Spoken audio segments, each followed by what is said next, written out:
Le 20 septembre dernier, Pauline Marois a abrogé la loi 78 et a annulé la hausse des frais de scolarité. Il s'agit d'une victoire pour les étudiants du printemps 2012 qui manifestaient contre la décision de Jean Charest puisqu'il voulait gonfler la facture des universitaires.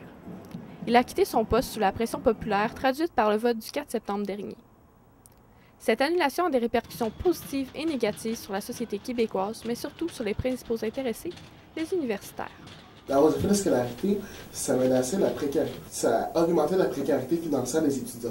Donc, qu'est-ce que ça veut dire? C'est que, oui, bon, quand tu restes chez tes parents, peut-être que l'impact peut être moindre, mais à partir du moment où tu dois quitter ta région pour payer un appartement, payer l'Internet, l'électricité, le chauffage, plus tes cours, plus tes manuels, c'est des programmes qui demandent des fois jusqu'à 700 $ de frais, des fois plus, seulement manuel scolaire. Donc, l'annulation de la hausse a un impact concret et direct sur l'accessibilité aux études, sur la situation financière des étudiants.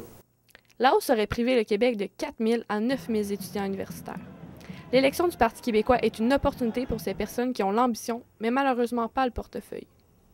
Le printemps étudiant a amené beaucoup plus que ça au Québec. C'est aussi un mouvement social qui a été alimenté. Le printemps étudiant a été extrêmement utile à mon opinion, parce qu'il a éveillé un peu l'eau qui dormait. Moi, je vois ça un peu comme l'eau qui dormait. Et il a été utile parce qu'il a réussi également, le printemps étudiant, à rejoindre, à éveiller non seulement la classe étudiante, mais également tout un autre pan de la population. Des milliers de personnes ont participé à des manifestations qui dépassaient le sujet de l'éducation. Des thèmes comme la démocratie, le respect des policiers et l'environnement ont fait partie du débat qui a pris place dans la conscience et les discussions des Québécois. Cette annulation peut engendrer des questionnements économiques aussi, car il s'agit d'un montant d'argent que le gouvernement n'aura pas.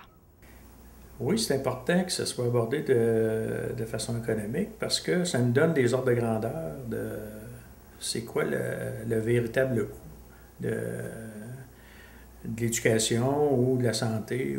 C'est des chiffres qui sont bien importants et ça aide vraiment à prendre des décisions sur une base rationnelle et pas juste le côté politique, qui va crier le plus fort ou qui va avoir les meilleurs arguments. Le gouvernement Charest n'a pas cessé de dire que la décision était nécessaire au bon fonctionnement de l'économie et que la décision était inéluctable. Le Parti québécois défend pourtant le contraire et l'a mis en action en annulant cette même hausse.